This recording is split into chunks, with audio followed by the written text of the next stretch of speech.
Now, my dear students, we start the last para of this poem.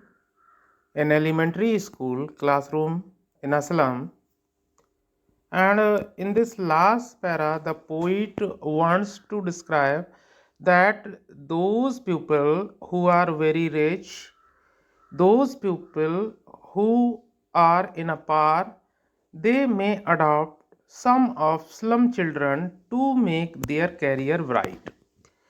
तो देखें बच्चों, unless जब तक कि नहीं governor, inspector, visitors, it means is that influential people of the world, वो लोग जो संसार में सबसे ज़्यादा पैसा रखते हैं, वो लोग जिनके हाथों में ताकत है, वो लोग जो गवर्नमेंट पर हायर अथॉरिटी में हैं, ऊंची पोस्ट पर हैं, वो क्या करें एटलीस्ट। देखिए फॉर एग्जांपल मैं आपको बताता हूँ कि ये जो लोग हैं ये क्या कर सकते हैं। इनके पास बहुत पैसा होता है, वो कम से कम इतना कर सकते हैं कि किसी भी स्लम स्कूल में जाएं, वहाँ के प्रिंसिपल से बात करें और पूछें उनसे कि भाई आपके इस स्कूल में ब्राइट स्टूडेंट्स कौन कौन से हैं।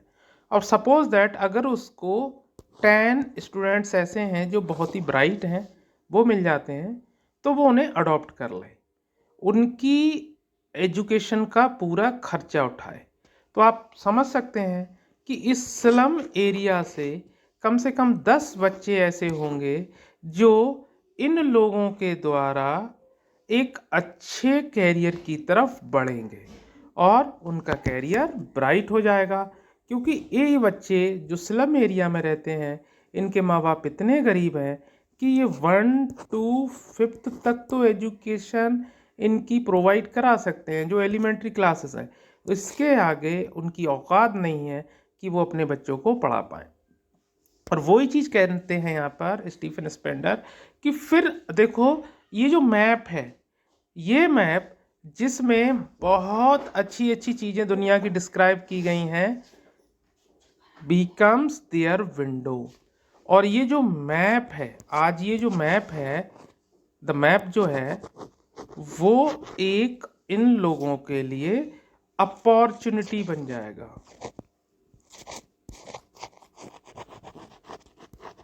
अवसर, विंडो का मतलब है अपॉर्चुनिटी बन जाएगा।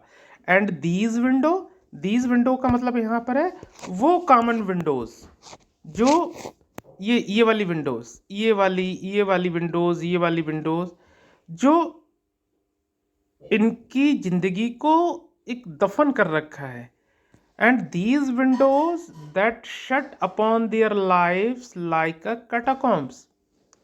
तो अगर हम इन विंडोज की बात करें, ये विंडोज तो सिर्फ एक कैटाकॉम्ब्स का काम कर रही हैं। कैटाकॉम्ब्स का मतलब होता है एक बरियल प्लेस। देखो क्या होता है बच्चों कि इस तरह से एक कब्र होती है, ऐसे जो मजार कहते हैं ऐसे, और उसके ऊपर एक डेकोरेटेड, बहुत ही डेकोरेटेड क्या होती है, एक इमारत होती है, इसको बोलते हैं कैटाकॉम्ब। अब यहाँ पर एक डेड बॉडी होती है, किसी भी पुरुष की हो सकती है वो, तो वो जिस तरह से यहाँ पे कवर्ड है, फिर इस कैटाकॉम्ब से कवर्ड है, बिल्कुल वैसे ही एक बरियल प्लेस की तरह ये जो खिड़कियाँ हैं इस्लाम स्कूल की, इन्होंने इन बच्चों की जिंदगी को दफन करके रख दिया है। ये खिड़कियाँ कभी भी इन बच्चों को अवसर नहीं बन पाएंगी। लेकिन अगर ये जो इन्फ्लुएंशियल लोग हैं, जो पावरफुल लोग हैं, इन कुछ बच्चों को अडॉप्ट कर लें, तो ये जो मैप है, जिस मैप में दुनिया की अच्छी अच्छी चीज़ें बताई गई हैं, या फिर वो जगह जैसे कि टारालिस वैली है जो अल्पाइन रीजन में है, प्रूसिया में, ऑस्ट्रेलिया में, तो वहाँ पहुँच सकते हैं, या विश्व के अलग अलग जगह पर पहुँच सकते हैं जो इस मैप में दिखाया गया है। लेकिन ये तभी पॉसिबल हो पाएगा जब ये इन्फ्लुएंशियल पीपल दखल दें इन लोगों की ज़िंदगी में और इनके कैरियर को बनाने के लिए अवेयर हों।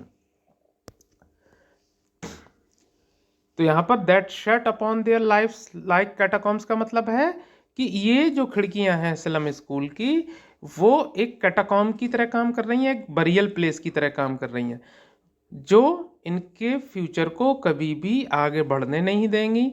इनके फ्यूचर को तबाह करके रख दिया है और भी तबाह कर देंगी इस स्कूल की खिड़कियां। और अगर ये लोग इन बच्चों को गोद ले लेते हैं तो ये जो मैप है अपने आप में एक अपॉर्चुनिटी बन जाएगा इन बच्चों के लिए। उसके बाद स्टीफन स्पेंडर बोलते हैं ब्रेक, तोड़ दो, ओ ब्रेक, सारी चीजों को तोड़ दो, till they break the town, और जब तक कि वो इस शहर से बाहर ना आ जाए, and show the children to green fields, और ये बच्चे कुदरत के हरे भरे खेतों को देखें, एंड मेक देयर वर्ल्ड, और उसे अपना संसार बना लें। अब देखिए सारी चीज़ों को तोड़ना तो पॉसिबल नहीं है। जो वुड ऑफ कंक्रीट है, जो कंक्रीट का जंगल है, जो बड़ी बड़ी इमारतें हैं शहर में 50-50 मंजिला, 20-20 मंजिला, इनको तो तोड़ना पॉसिबल ही नहीं है। अब ये एक उसे तो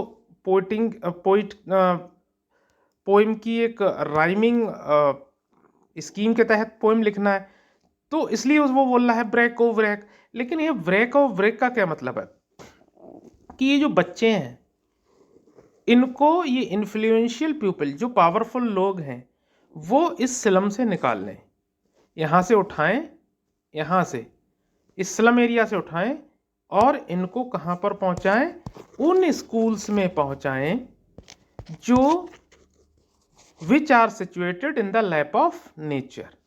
वो स्कूल जो कुदरत की गोद में है, वो बड़े बड़े स्कूल जो पूरी तरीके से हमारे शहरों से दूर हैं, जहाँ पर बहुत ही गुड एजुकेशन दी जाती है, तो ये बच्चे बहुत ही इंटरेस्टेड होंगे पढ़ने में और उस दुनिया को अपनी दुनिया बना लेंगे और वो अच्छी तरीके से सीख जाएंगे कि हरियाली क्या होती है, कुदरत क्या होती है, बहती हुई नदियाँ क्या होती हैं, अच्छी एजुकेशन क्या होती है। Run Azure on gold sand, और ये अज्योर का मतलब होता है ब्लू स्काई। एक एक शब्द का बता रहे हैं बच्चों, ब्लू स्काई। ये नीले आसमान के नीचे दौड़ेंगे, ऑन गोल्ड सैंड, और समुद्र की सुनहरी रेत पर दौड़ेंगे। इसका ये मतलब है कि वो अंतरिक्ष के रहस्यों के बारे में भी जानेंगे या सीखेंगे, या फिर जमीन की हकीकत के बारे में भी जानेंगे। एंड लेट देयर टंग्स, और इन्हें पढ़ने दीजिएगा, छोड़ दीजिएगा उस एटमॉस्फेयर में। फिर देखिए ये अपना कैरियर कैसे बनाते हैं। And let their tongues run naked into books, और वहाँ की जो अच्छी एजुकेशन है उसमें ये इतने दिलचस्पी लेंगे, the white and green leaves open, और ये डिफ्रेंशिएट करना सीख जाएंगे कि ग्रीन लीफ क्या होती है और ड्राई लीफ क्या होती है। It means that very easily these children would be able to make differentiate between the good or bad life और circumstances of life, या फिर ये अच्छे बुरे का डिफ्रेंशिएट करना सीख जाएंगे, या फिर ये इतने ज़्यादा ब्राइट हो जाएंगे जो बहुत इजीली फाइंड आउट कर लेंगे कि what's are the quality in the green leaf and dry leaf. मतलब ये बच्चे इतने एबल हो जाएंगे कि किसी भी सिविलाइज कंट्री में या सिविलाइज वर्ल्ड में कंपटीट करना इनके लिए बहुत आसान हो जाएगा। ये अपनी एबिलिटीज़ को फिर शो कर पाएंगे जब ये जो इन्फ्लुएंशियल पीपल हैं इन लोगों को गोद ले लेंगे और किसी अच्छे स्कूल में एडमिशन दिलाएंगे या पढ़ाएंगे। आखिरी लाइन थोड़ी सी अलग है, ध्यान दीजिएगा। History theirs whose language is the sun. भैया इतिहास वो ही लोग लिखते हैं जिनकी शिक्षा सूर्य की तरह चमकदार होती है।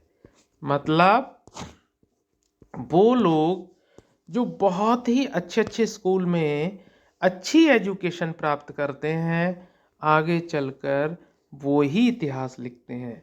या फिर अगर कोई स्टूडेंट जिसको बहुत ही अच्छा टीचर मिलता है, देखिए टीचर वो टीचर नहीं होता जो हमें क्लास में पढ़ाता है। टीचर कोई भी हो सकता है, आपका बड़ा भाई, आपके पापा, राह चलता हुआ कोई राहगीर, जो आपको अच्छी बात बताए और उस अच्छी बात को फॉलो कर कर एक आप बहुत ही अच्छा कैरियर बनाए, या वो बंदा आपको बहुत आगे तक ले जाए, तो वो आपका टीचर होगा। उसने आपको एक अच्छी एजुकेशन दी, उसने आपको ऐसी एजुकेशन दी जो इतनी ब्राइट थी जैसे कि सूर्य की रोशनी। तो लास्ट लाइन में पोइट स्टीफन स्पेंडर ये कहते हैं कि भैया आगे वो ही बढ़ता है जो अच्छी एजुकेशन प्राप्त करता है और इतिहास लिखता है।